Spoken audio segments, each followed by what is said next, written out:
Um, Sorry for the slight delay. We had some audio issues.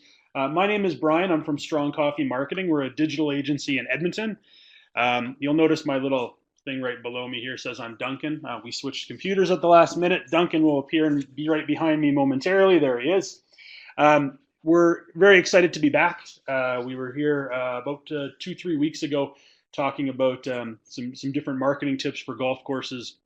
Today we're going to talk about retention strategies for golf courses. A bit of a background for both Duncan and I. We are partners in an agency in Edmonton called Strong Coffee Marketing. It's a digital agency, and actually both of us came from the golf business. I actually see a couple of familiar faces on the attendee list today as well. Both of us attended the McEwen Golf Program here in Edmonton, and then worked for a number of years at various courses and off-course retail sites, etc. So it's kind of interesting that we're able to talk marketing and golf, two of the things that we've done in our past and in our present. It's exciting to be here. So I am here right now, going to be doing the majority of the talking. Duncan's beside me. He'll be able to answer any questions in the chat um, as we go along. So feel free to send him any questions, and he can answer them there.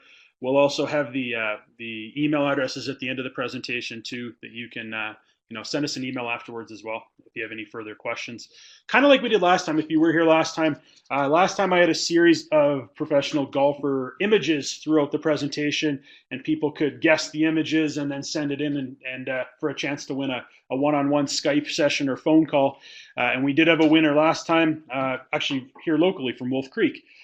So today's gonna be a little bit different. I don't have professional golfer pictures. I have very famous golf courses. So if you want to keep track of the golf courses that you see throughout the presentation, write them all down. Send me an email afterwards, and every one you get right, I'll just consider as an entry into the contest. And over the next day or so, I'll pick somebody. I'll get in touch with you via email, and then we can connect via Skype, phone call, whatever the case may be, and we can just talk marketing, whatever it might be. So away we go. Let's get set and get going on the presentation. I'm just going to do this like this. Over here. Go.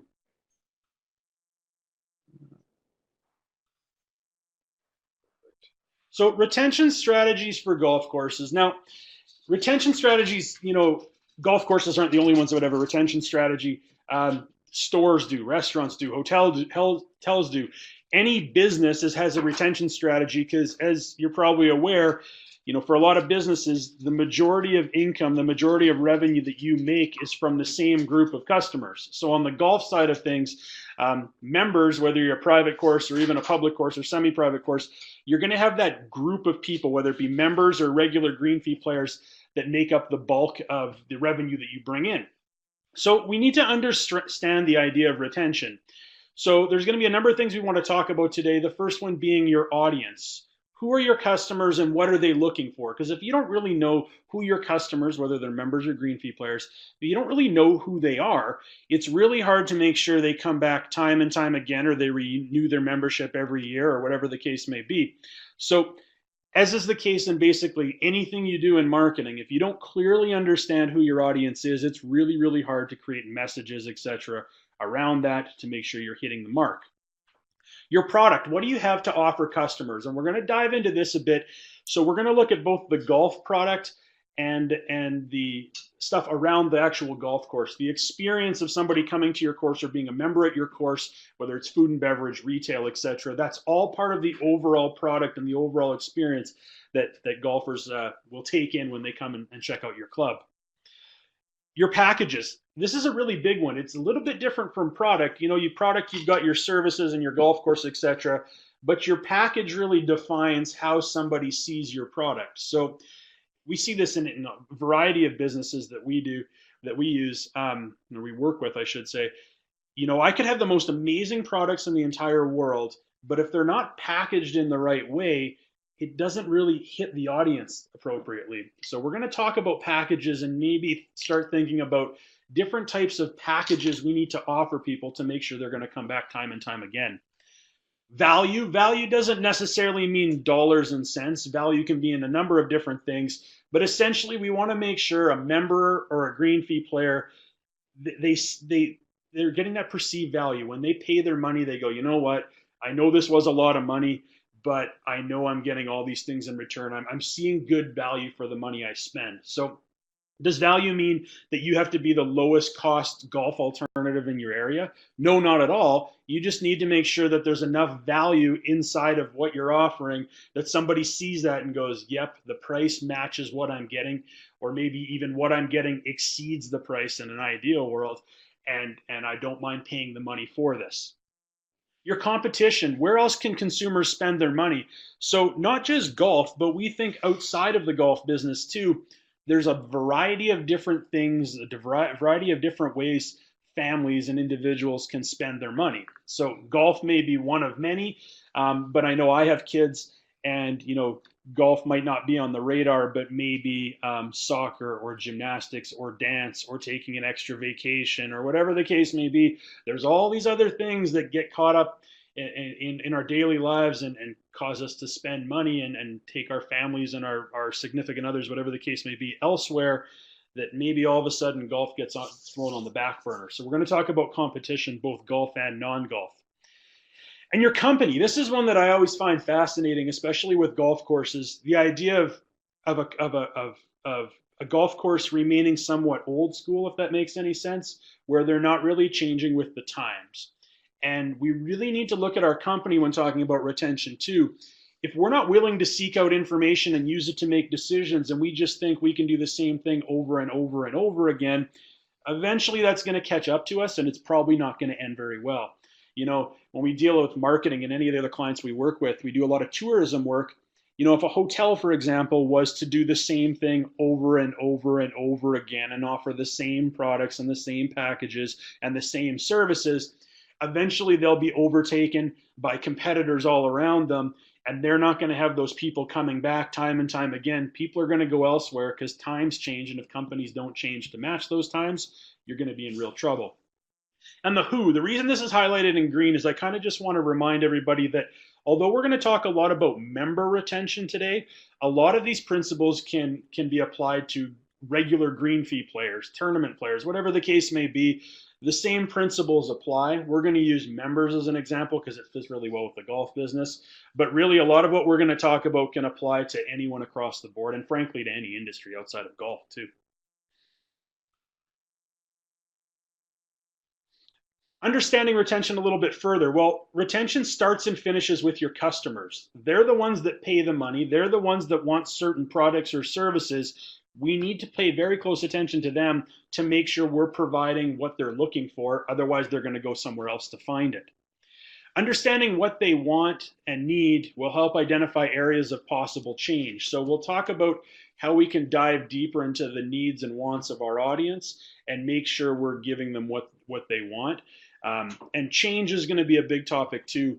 We have to be willing to at least consider changing. Now, change isn't always a bad thing. People change all the time. Companies change all the time. You have to keep up with what's going on. The needs of your customer are always changing. Failure to keep up with these can result in a member or customer loss. So, 5, 10, 15, 20 years ago, maybe it was very realistic for somebody to spend the entire day golfing. Maybe the idea of playing a 4 or 5 hour round on the weekend, plus a meal beforehand and a meal after, plus maybe some range time before the round. All of a sudden, we're looking at a 6, 7, 8 hour proposition. That wasn't a big deal for a lot of people. You look at how things have evolved now in society, and the idea of spending 8 hours doing something outside of 8 hours working is really tough to swallow for a lot of people. So their needs are changing, or can we do things to keep up with those needs? The it's worked before and it'll work again mentality gets businesses in trouble. And I see this across the board, even with what we do in marketing agencies. Just because something worked last year or the year before, it's been working for 10 or 15 years, doesn't mean that it's going to work again. Now, let's evaluate it and see if it's still working. And if we think, this is still on point, this is still what we need to be doing, at least we took a look to see if this is really what we should be doing. There'll always be a level of natural attrition, moving, deaths, illnesses, injuries, whatever the case may be. So right off the top, when we talk about retention, we have to make sure we're bringing people back, but at the same time, we're going to have a slight decline every year in membership. just because of things that are out of our control. We can't control if somebody moves away or they get really sick or they can't play golf anymore, they lose a job, whatever the case may be. So right off the top, there are going to be some people or some customers that just go away every year. So right there, we need to refill it and then try to keep those people happy that are coming back or thinking about coming back, and then hopefully build on our membership too. So, you'll never have 100% member retention, or you might, but it would be very unlikely, just because there's going to be things that come up that are totally out of our control. The importance of research. This is imperative in anything you do in marketing, getting to know your customer better. So in this case, we're in a unique position in the golf business where we see our customers every day. We see them come in the shop, they're paying their green fees, or maybe if they're members, they're coming into the restaurant or they're coming into the shop to buy a shirt, whatever the case may be. We know a lot about our members and our customers because we actually get to meet them. There's a lot of businesses out there that actually really never get to meet their clients in person. So it's a little bit harder for them to try to figure out who it is, who are these people, what are they all about, etc., etc. So what do we need to be doing to help dive a little bit deeper into research? Well, we need to ask them questions. Conduct regular member surveys to get a better understanding of what they're thinking. There'll always be ways, or are there ways for them to submit ideas and concerns privately? This is something that's kind of interesting too. Maybe we do a member survey every year or every couple years to get an idea of what it is that people want to see or what they want to do different, etc.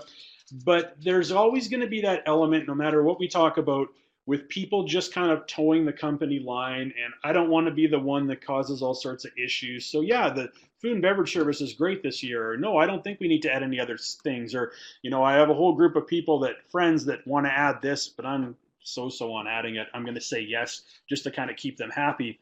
Is there a way for people to actually submit ideas and concerns privately?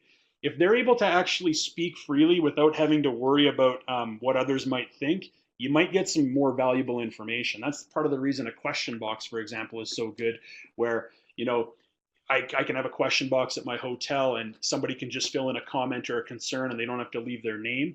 I'll probably get more valuable information from that than if somebody has to leave their name, address, phone number, etc.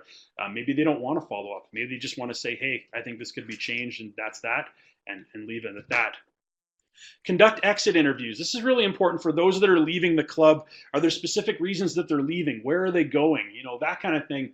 That's going to give you very valuable information on why didn't it work for them. And sometimes, as I mentioned earlier, there's just going to be things that happen, and so be it. There's nothing we can do about it.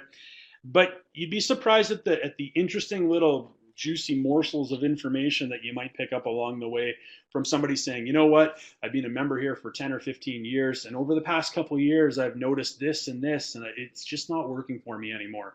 Well, if we would have been doing our research and allowing people to communicate freely with us, maybe we would have seen that issue a couple of years ago and could have moved to address it instead of waiting till it's too late and they're walking out the door. Use your staff. This is something I know from working at a golf course. Used to get drilled into our heads all the time, both at a resort course and a semi-private course and a public course when I worked there. The idea of always asking the right questions to members. So of course we talk to members all the time, or we talk to the general public all the time, and we ask them the same questions about how was your round, etc., things like that. But let's ask some deeper questions. Let's try to get a little bit more information out of people. Let's try to, maybe pry and prod a little bit to see what kind of details we can get out, because I know my different ownership groups or managers, whether supervisors, whatever the case may be, they were always looking for that little bit of intel.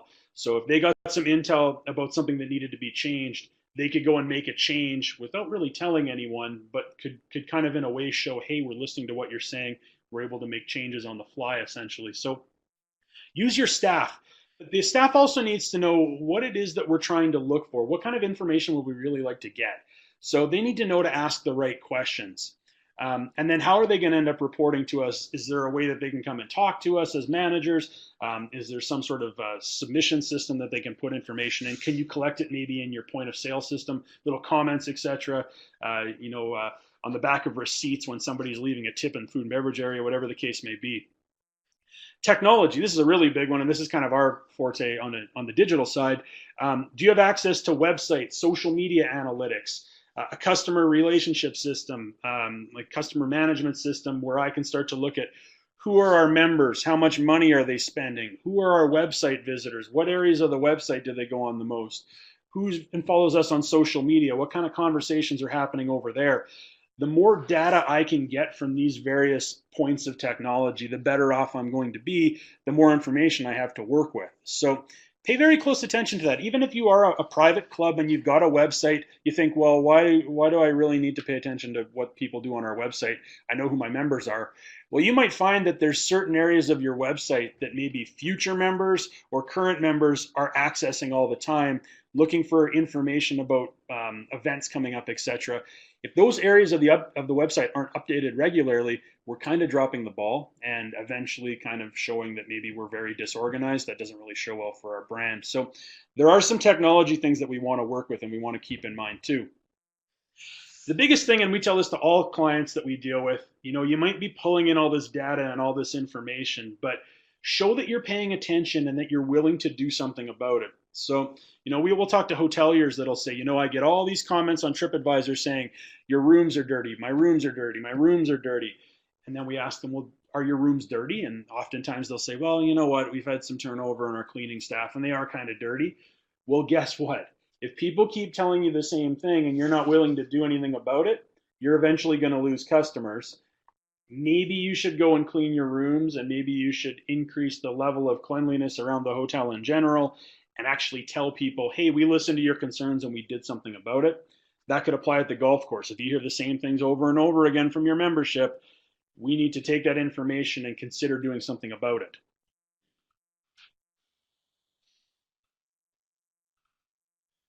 All right, the market is changing, and I've talked about this a little bit already. The traditional 9 to 5 day is slowly dying. People are spending time working on side businesses or products. Maybe they're starting a company. Maybe they're getting into freelance. Maybe they're working, they've got 2 part-time jobs instead of 1 full-time job. It's very, very different than it used to be. And if you actually went and surveyed your members, especially the younger ones coming in, I think you'd find that their daily lives and their routines are a lot different than your older membership. But if you still have all the products and services catering to that older membership, these newer group of members or customers are coming through the door and nothing's really working for them. You're catering over here where you've got, maybe your big push is you've got a really good lunch buffet at noon to kind of cater to that older crowd that is probably just going to go to the course anyways and eat. Well, this younger group over here, they can't get away to go for a lunch buffet. So all of a sudden you have these products and services that don't match up to your customers. That can be a real problem. Many people are seeking variety, and this goes back to when we talk about developing online ads and campaigns and products and services. There's a lot of people now that have a short attention span and they don't like seeing the same thing over and over again. They want something different. They want something new. They want some variety. Well, if we're trying to convince them that they should come and play the same golf course on a regular basis, there's a lot of people that would say, you know what, there's so many courses out there and there's so many other things to do that I don't want to be hemmed down somewhere. I want to be able the flexibility to move around, whether it's to other courses or just other things like that as well. The idea of there's other sports, there's other spectator sports, there's other activities that I can go with my family and do. Maybe golf isn't on my radar anymore, or it is still, but not nearly as much as it used to be. And I'm not willing to pay a lot of money. I'll just play as I need to, essentially, kind of play as you go mentality. Attention on more healthy lifestyle, green options, green products. This is something that's maybe slightly outside of what you might be thinking, but there's all these people looking for these different, cool, unique options. Maybe every membership includes a cart rental. Well, there's probably a whole contingent of people, especially today, that probably want to walk for the exercise. Are we flexible enough to allow people to do different things like that? Less free time, more options to fill free time. So I've kind of touched on that already. People in general have less free time and way more things to consume their free time. So it's kind of that perfect storm for the consumer where they have all sorts of different options. They don't have as much time on their hands anymore, but all sorts of different options when they do have a couple hours to do something. Are you in that conversation or are you not anymore?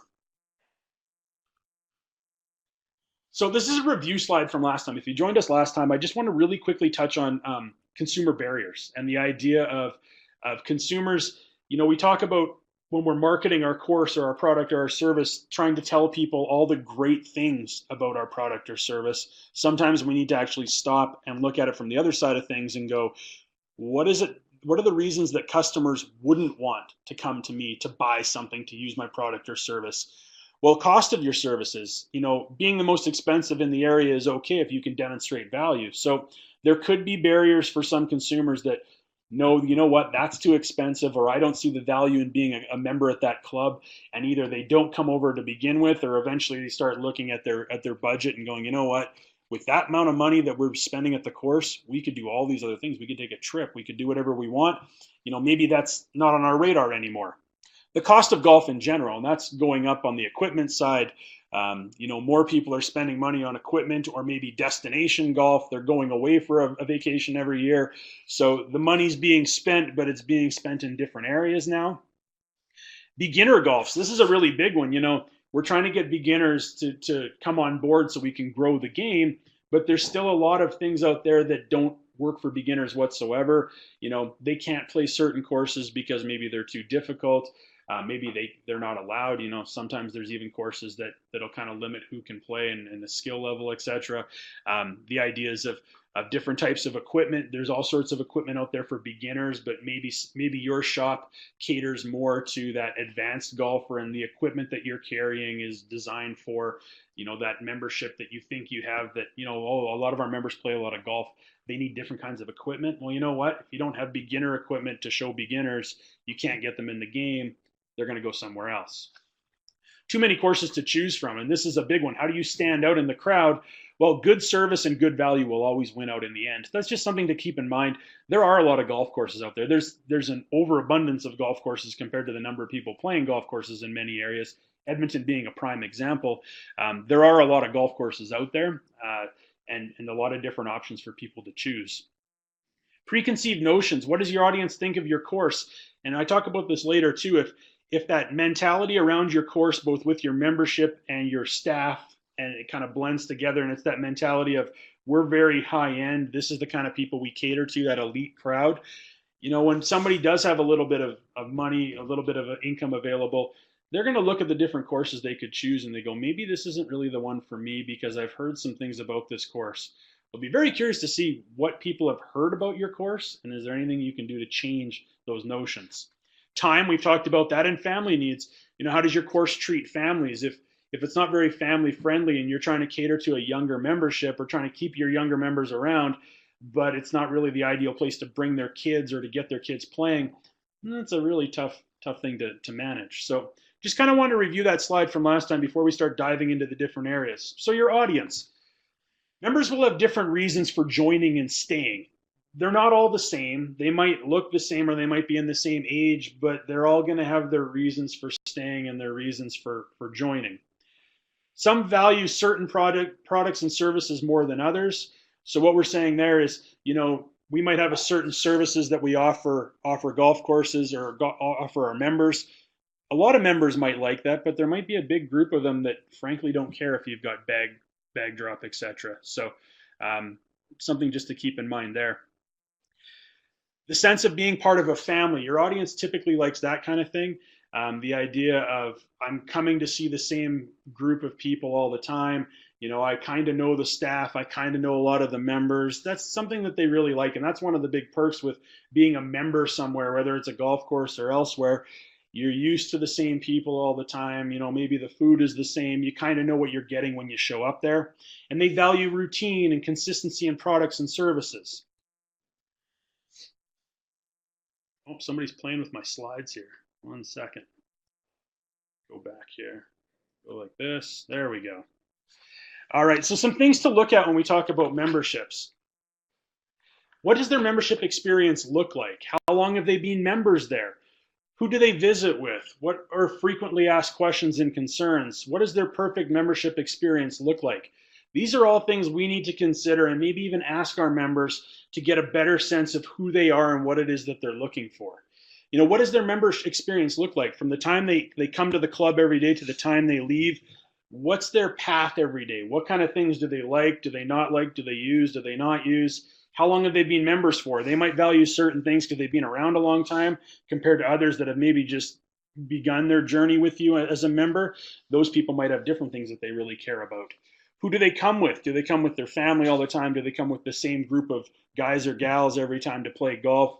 Are they part of kind of a larger group, men's night, ladies' night, whatever the case may be? What are their frequently asked questions and concerns?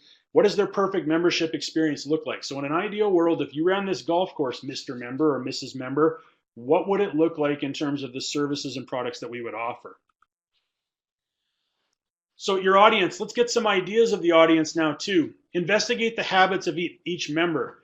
Who spends what money and who doesn't? Why or why not? So do you have those shining stars, those shining members that spend a whole lot of money, but you have a lot of others that actually don't spend any money whatsoever? The ones that don't spend any money whatsoever, I'd really like to learn more about why they don't really spend any money outside of their membership dues every year. Do we have services and products that even match what they're doing? Who knows? Maybe not. Make data collection a staff priority. Different staff will hear different things. So guys out on the grounds crew might hear one thing. The folks over in food and beverage might hear another thing from the shop. Let's combine what we're hearing overall and make sure we're delivering a proper consumer experience for everybody. And tailor products. Is there a way to give people a more tailored experience? So do we have a one membership fits all mentality, or do we have a whole bunch of different things that we can offer people? So when somebody joins our club or wants to stick around at our club and we're trying to convince them, hey, let's stay with us, here are a whole bunch of different options we can offer you. Maybe there's a membership tailored towards the new golfer where there's some lessons thrown in over the course of a year. You work with the pro over the next 3, 4, 5 months and we help you get a little bit better. Maybe there's some people that say, you know what, I'm just really here to golf. I can carry my own bag from my car. I like to walk. I don't need carts. Okay, is there a membership tailored to that person? And you might say, well, that's not really how we do things. This is how we do it. Everybody gets a cart. Everybody gets bag drop. But you know what? If that one person says, no, I just want to play golf. I like your course. I don't really want any other frills. That person, if they can't get the membership package that they're looking for, they can probably get it somewhere else and they'll spend their money elsewhere. So starting to remember that idea of being flexible, hearing what people are saying and giving them what they want. So your product. So what is your product? Well, ultimately your product is a group of services around a golf course, whether it be the golf and the food and beverage side, and maybe there's special events for members. Maybe you've got a pool, a tennis club, whatever the case may be. Some things to keep in mind when we talk about our product. The product is what keeps people coming back. If your course isn't in very good shape year after year after year, whether you're dealing with members or the public, people are going to go elsewhere. There's very, very few golfers that will just say, you know what, I don't mind that the course isn't in very good condition. I'm still willing to pay top dollar for something. I'd like to meet those people because I think they could get a lot of value somewhere else, but maybe that's just me. But it is more than just the golf. Look at that entire member experience from start to finish. So whether it's the member experience on when they arrive at the course, the kind of things they go through during the round, after the round, if you're talking about public players, from start to finish, if I was to drive up to your golf course, what does my overall experience look like? Are there big gaps in the experience? Is it nicely flowing from one end to the other? Am I seeing that value that you're offering, or is the value kind of hidden somewhere and the average golfer might not stumble across the fact that I offer all these other things included with your membership or your membership or your green fee? If I don't know that those are available, I don't view them as value adds because I don't see them. Understanding the evolution of the customer needs is vital to assuring your product is relevant. So again, as we talked about before, is your membership getting older? Do you need to make changes to the course to meet that membership and the demands of the golfer that maybe can't hit it as far anymore? Maybe we're really wanting to bring in more beginners and we want to kind of restock the cupboard, if you will, of members by bringing in people that maybe haven't played as much. But we need to make sure that our product matches what the kind of things they're looking for. Do we need to add another tee box? Do we need to do certain things like certain afternoons are designed for beginners where some of our pros will go out and kind of hang out with people as they play their round, etc. We have to make sure we're keeping up with the times, both on the customer awareness side, but also on the product side. Marketing trends, competitors, and consumer demand will all have an impact on the product. Depending on the market, we might see that we need to make big changes to our club, to our membership, because the economy isn't doing very well. You look in Alberta right now, where we're very oil and gas heavy. Um, the idea of a big corporation spending a lot of money on a private membership for some of their key staff, that might not be in the cards now because oil prices are so low. They have to put that money elsewhere, or maybe that money doesn't even exist. So some things to look at. How do your products compare to those found elsewhere? So the course down the street, what do you get for your money there compared to what you get here? If people are leaving to go to these other courses, it'd be very, very interesting to see why are they leaving? What are they getting when they go down the street? Is your current team able to meet and maintain the level of quality your customer has come to expect? So on the flip side here in Alberta, when everything's going really, really great, it's really hard to find good staff. Well, if we're promising our members a certain level of service, but we can't find the staff to meet those levels of service, it's going to be really hard to convince members year after year to pay a certain dollar, expecting certain services and certain value, and we can't deliver it because of the people we have working for us. Are you presenting the best possible product? Are you putting the best product out there? Do you know there's actual flaws in what you're doing and there's really nothing you can do about it? Do we need to make changes to make sure we're putting that best foot forward when we go out to try to sell our course or to keep our members around? Does your product match your audience? So we've talked a lot about that already today, but here's our audience, here's our product. Does our audience like our product, or are they sticking around for the sake of sticking around? So some ideas when it comes to product. Include your membership in the product creation process. Let's actually talk to people and say, you know what, we're looking at creating some new products or services. We'd love your feedback. Oftentimes your members are going to come from a variety of business backgrounds. If you've got a couple of members that are maybe big in hospitality, I'd love to sit down and have a conversation with them saying, we want to offer some different things here at the club. Based on your experience, what can you tell me about how to properly run a banquet hall or a retail location, whatever the case may be that we want to add to the club? There's probably members that have some experience doing something like that. I'd love to be able to talk to them instead of flying blind and trying to figure it out on my own.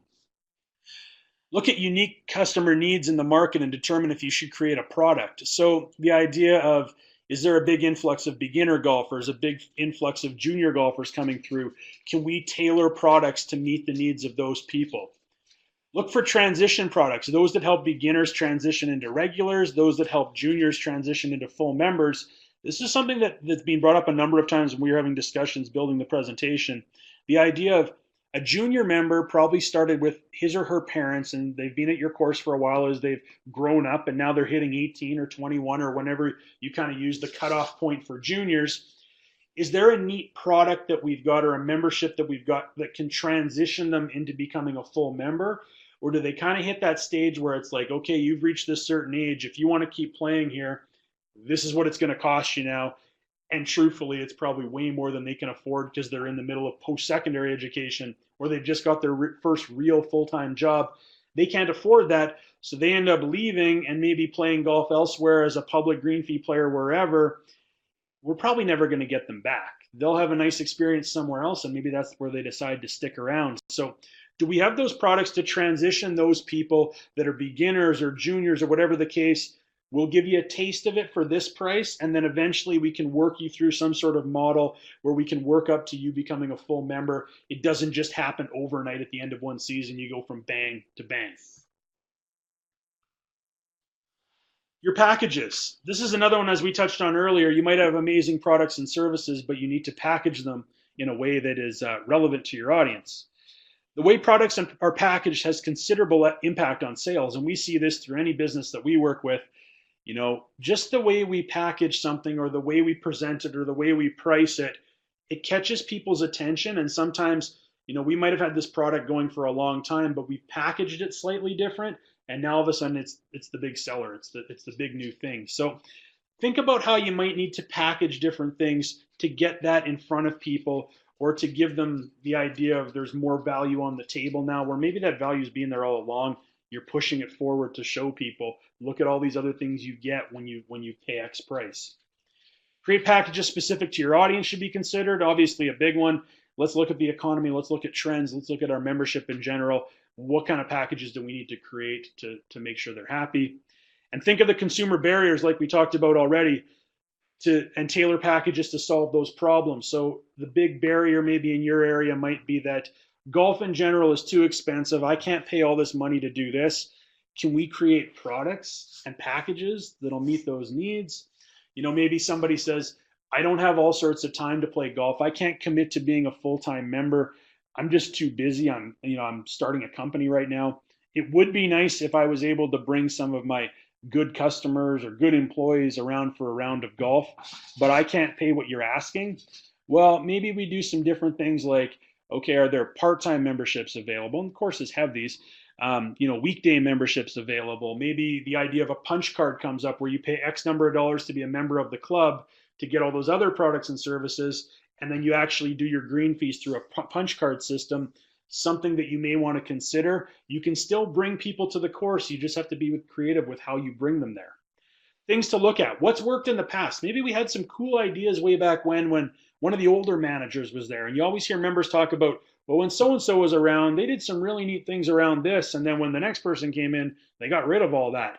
Let's go back and look what they did. It was maybe working at the time. Let's go back and have a look and see if it's something that we can pull forward again. What types of packages and promotions do your competitors offer? Let's find out what they're offering down the street, and let's see what we can do to compete with those. What does your customer want? I've touched on that a million times. If you don't know what they want, it doesn't matter what kind of packages you have if you're missing the mark.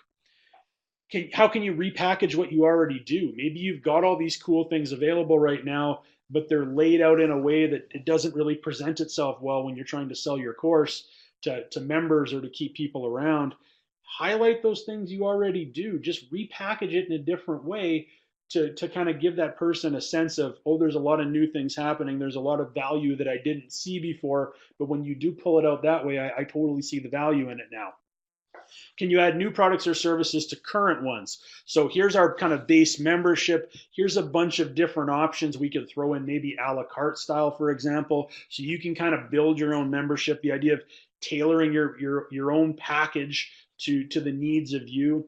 A lot of organizations we work with on the hospitality side, that idea of a la carte really, really works well. People pay a base price, and this is what you get with the base price.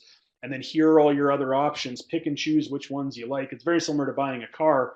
Instead of just always selling the most high-end car, here's your base. You pick and choose the things that really matter to you and pull it into your membership price.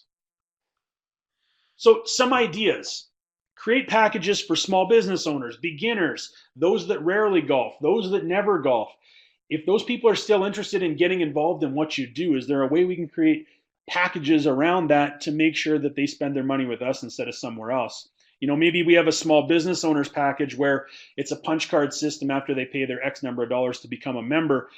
Maybe as that person's business starts to grow, they move away with the punch card and all of a sudden they're a full-fledged member down the road. Well, we kind of work them into that using some of the packages and products and services. Slowly over time, we work them into becoming a full-time member. Get away from this is the price and this is what you get mentality. The idea of, no, we have one price, this is how much you pay, and this is what you get. It just doesn't cut it in the marketplace. Any business you go to now, the idea of this is how much you pay, this is what you get. Those businesses are slowly realizing that people want options. They want variety. They want to be able to pick how they spend their money, especially if they don't have a lot of it at that time. Give them options. Get member input on new packages. Let's get some ideas together as an ownership group or a management group, and let's take them forward to the members and say, hey, hypothetical, if these were on the table, would you have any interest in these kind of things, or any of your friends have interest in these kind of things? And friends leads me right to the next point. The idea of a referral package. So maybe somebody gets referred by a member, they can come in and be a member at X% off the first year or the first 3 years, and maybe that other person gets a kickback for bringing somebody in. People want to play golf with their friends. They want to be around their friends and family. If we can convince more of them, more groups of people to come and check us out, the better off we're going to be. So, referrals, you might have to look at it in a slightly different light. Maybe you've got a referral program right now.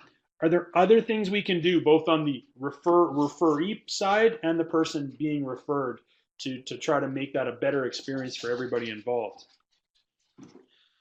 Talk about value. This is something that we harp on and all the time with clients is the idea of value.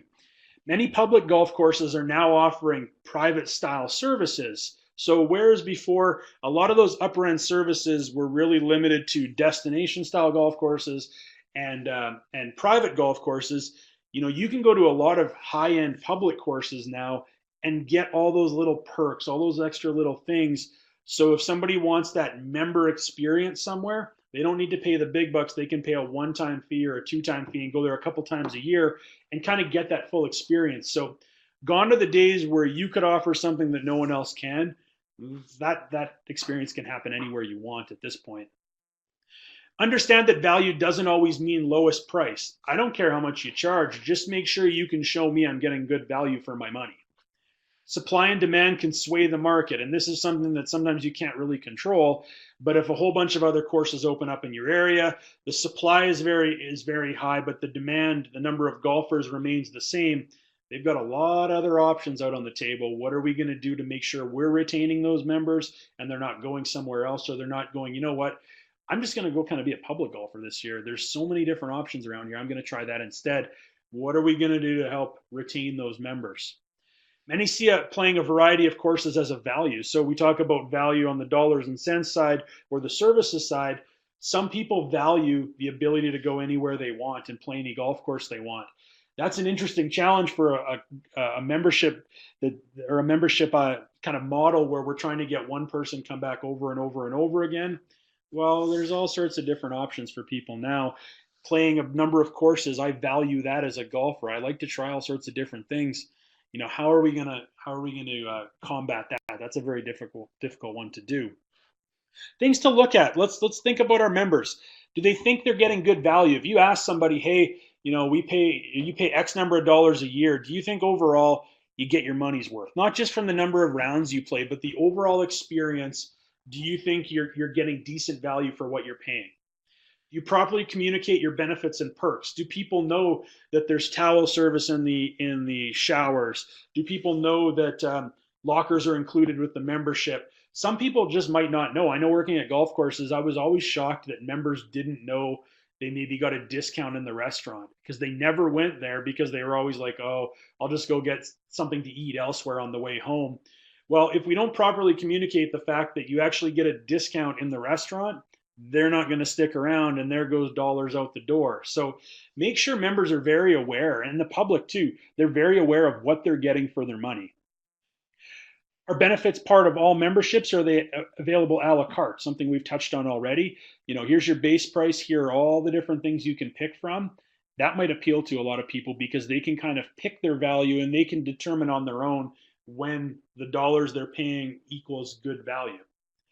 Which services and benefits are utilized the most and the least? You might have something in your head as a manager or an owner or whatever the case may be, or a professional saying, this is a really, really great benefit for our members.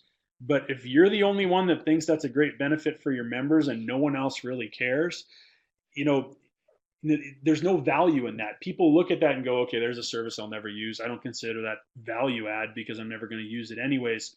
So I see a lot of times businesses of all different shapes and sizes, they'll create packages or value add items or benefits that the person creating it thinks is an amazing opportunity, but their members or their customers really don't care about it. And there's no value in that. Do your members feel special? Do they feel appreciated? That goes right down to customer service.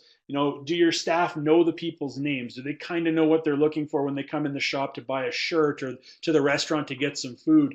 Those are little things that we can't underestimate. The idea of when I walk into a shop, the people behind the counter know my name. For a lot of people, that's a big value if they're trying to impress a client and everybody knows who this guy is at this course, or just simply coming in and meeting somebody, not for the first time every time you walk through the door. You actually know a little bit about the professional behind the counter or the guys that are outside handling the carts or the range balls, whatever the case may be. They know a little bit about you. It's a lot of people that really, really value the idea of that human element, and that's something that you really need to pay attention to. So some different ideas when we talk about value. Offer different levels of membership and varying levels and services and values, so that a la carte style, or here's a bunch of different membership packages we offer. Pick and choose the one that fits best for you. Review all extra services to ensure members actually use them and want them. So let's go talk to our staff. Let's look into some of the technology we've got, whether it's a point of sale system, whatever other computer systems you may have there to keep track of what members do, how they spend their money, etc. Are there certain like all-star services that we could probably ramp up to make people even happier, and other services that are maybe very underutilized? Are they underutilized because people don't know about them, or they don't care? Well, we need to do something to change. And this is something we talked about the other day, actually, and then I started doing some more investigative work the other night looking at it. Just throwing this out there, and I've found a couple of examples, actually. What does a no-frills private or semi-private course look like? So you'll get some people that just want to play golf. I just want to play golf. I want to play golf at a course that I know I can get a tee time on because it's not packed full of public players, but I don't really need all the other stuff. I'm going to take my bag out of my car. I might hit a bucket of balls. I'm going to go play a round of golf, have a beer, and go home. I don't need all this other stuff. And you see it, in Edmonton, we've got the idea of, gyms or fitness facilities. You've got the ones that have everything like towel service and everything in the washrooms, and a big variety of equipment and a really fancy place that you go into every day. And then you have those other low cost, no frills options where it's just like, we're a gym. You walk in the front door, somebody says hi to you, and you just go and do your thing, and then you leave. That's what it's all about. And I started looking kind of carefully, and there's a number of cases in the United States, especially, where maybe courses fell on hard times and they were bought by new investors. And these investors said, you know what? Let's get rid of all this stuff that costs a lot of money, all these extra little perks. Let's just make sure our golf course is in great shape. You can buy a membership and play here, but we're going to cut out all the extra fanciness to keep our membership costs down. It's a really interesting approach, and I found some interesting examples too of courses where it worked, and other ones where maybe they've just started and they don't have all the data yet. But just something to think about, that maybe you're over delivering to your audience, but in actual fact, your audience is kind of like, that's great, but I don't really need all this, and frankly, I don't feel like paying for all this. Here's the things I actually want. Let's just knock it down a notch. Let's knock down how much I pay a notch, and everybody will be happy. So something to think about, the idea that no frills, or at least are there different options available? Maybe one of the packages is a more no frills. I just want to golf and I'll do my thing and I'll leave, but you're still getting my money. Your competition. Competition is interesting. I don't think you need to fear your competition ever. Be aware of what they're doing, but are there ways for you and your competitors to work together? I remember working in golf shops where, off course shops, where I would have to go and mystery shop other courses to see how much they were selling their TaylorMade irons for. These are like pre-internet days, so we can't just go online and look. But it was all very, very us against the world, us against them mentality. And ultimately, I think if people get too caught up in what their competitors are doing, they really forget to worry about what they actually do. And some of that stuff will actually suffer because they're always trying to keep up with the Joneses. It doesn't mean the Joneses are right. They might be more quick to react to things, but it doesn't mean they're going in the right direction either. So competition will extend beyond the golf business. So we talk about competitors at other golf courses. What about all those other things where people can spend money? Whether it be sporting events, whether it be vacations, items for their house, luxury items like, I'm going to go get a new living room suite instead of spending money on golf this spring. Things like that. There's lots of different ways people spend their money. Many may come in the form of golf courses, hobbies, interests, a number of different things like I touched on. Look at reasons people pick these competitors and they don't pick you. Going back to the idea of consumer barriers, we can't compete with spectator sports because that's not what we do. But we need to make sure that if we're letting people know, if you spend your money with us, this is the kind of value you're getting. And that's, kind of as far as we can go when we're competing with businesses that aren't actually in the golf side of things. Really important though, we talk about let's build new products and services to get people interested. Don't go chasing products and services that are outside of your core. Just because you had a couple members leave and go, you know what, we're going to do something completely different. Instead this year, we're going to go and and spend a lot more money going out and doing things like dining, and we're going to go to more movies, and we're going to go kind of on date nights, things like that. Well, it doesn't mean you need to go and try to build some sort of theater room in your clubhouse to get people to stick around and watch movies there and spend their money in the restaurant. There's those products and services that are outside of your core. Don't go chasing them, because all they're going to do is cost you a lot of money, and you're really losing the focus of what you're actually designing. You're supposed to be doing. From an agency side, the idea of there's other agencies doing this stuff over here. It doesn't mean we have to do it, because if we're not good at it and it's outside of our core, we're probably not going to make any money doing it. So some things to look at, some questions to ask. What products or services are offered by other clubs?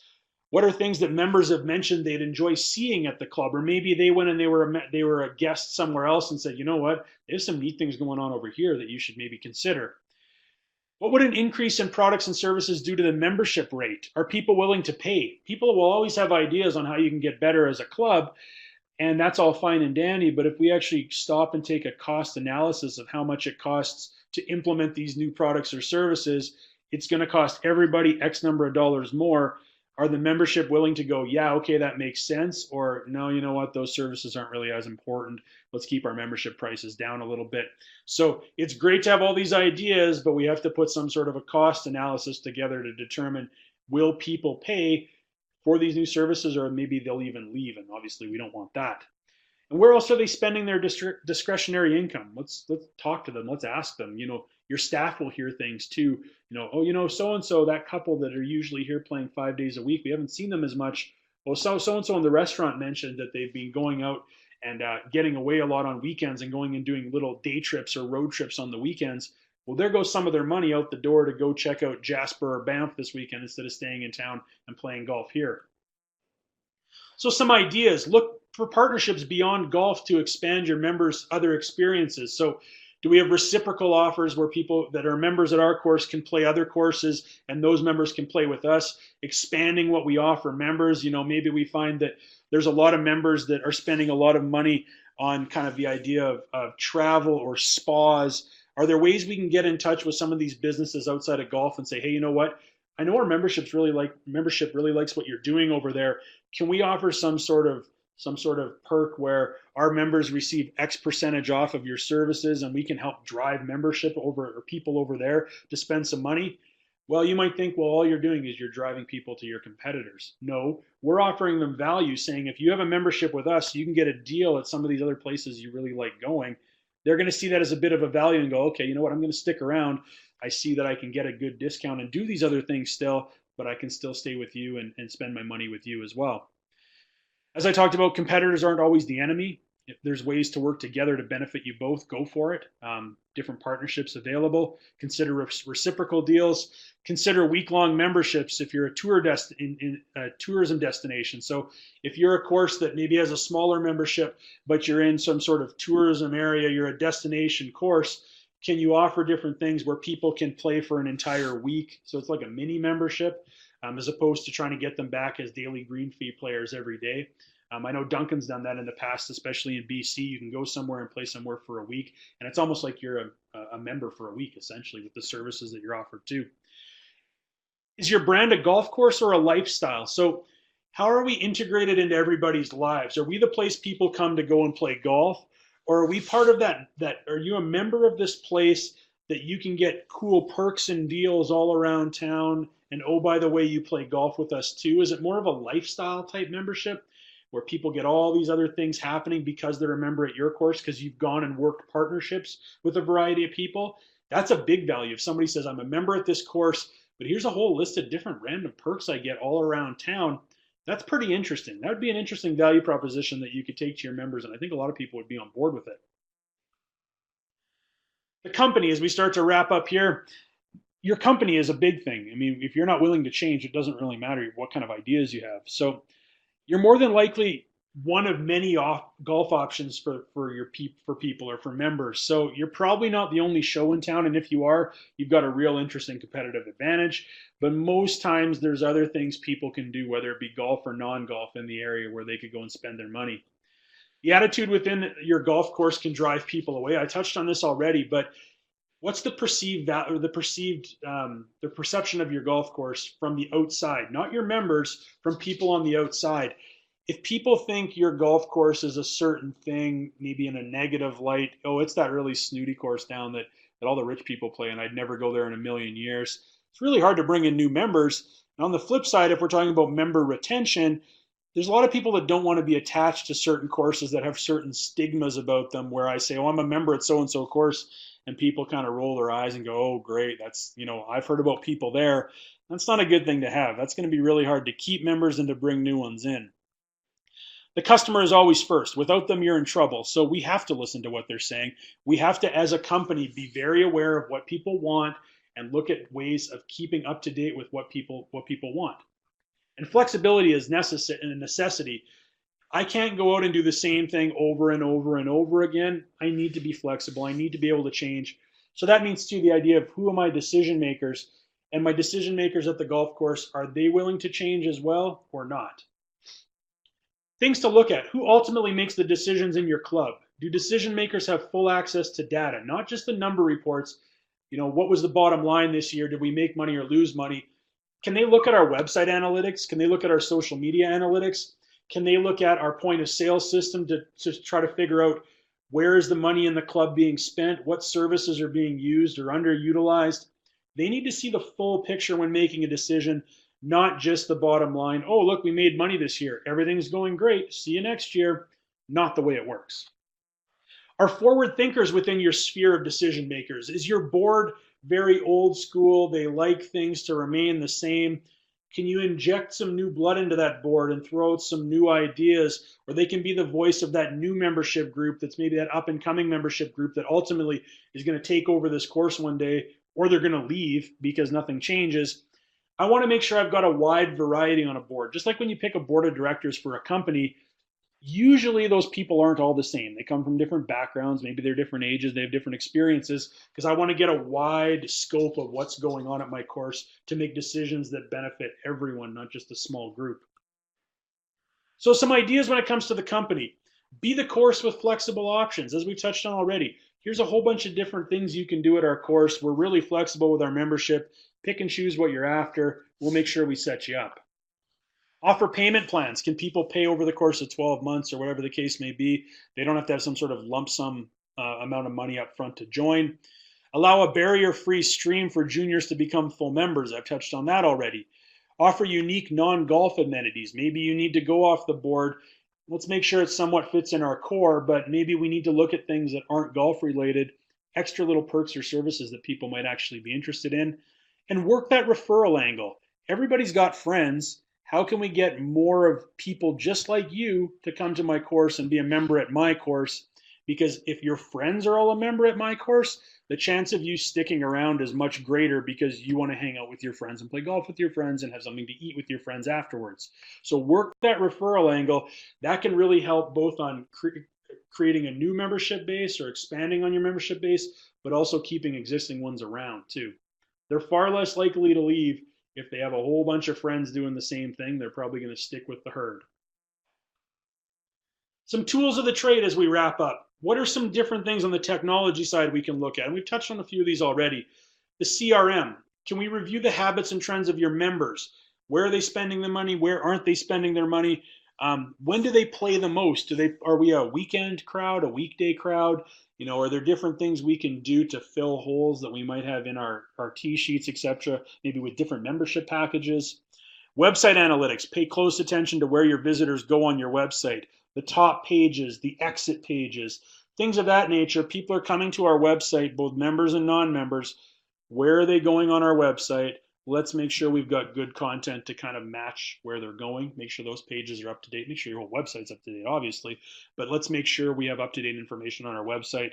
It's a brand thing, but it's also an information and communication thing as well. SurveyMonkey, something that Duncan uses quite a bit.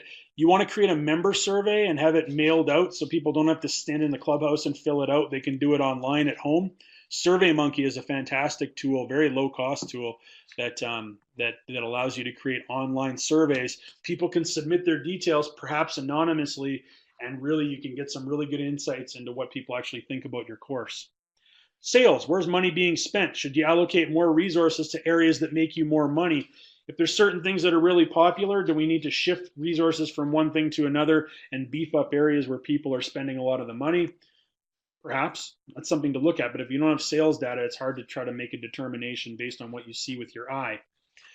And social media, how can the online community be created? So people are coming to be social at your course. Is there a Facebook page or an Instagram account or a Pinterest account where they can also go to kind of stay in conversation with other members, stay in conversation with your staff, even into the off season?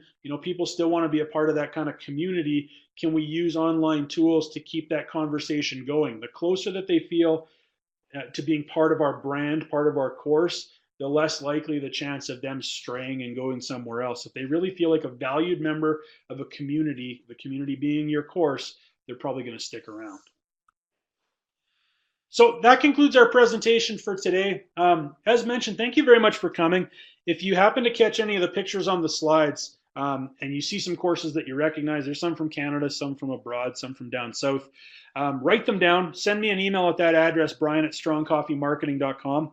I'll randomly select somebody in the next couple of days, and I'll get in touch with you via Skype or phone, and we can sit down and talk anything you want on the marketing side, whether it be retention strategies, digital marketing, advertising strategy, whatever the case may be, social media. Be happy to help you out. So thank you very much for attending. We've had a lot of fun doing these, and hopefully we can do some more marketing webinars with all of you.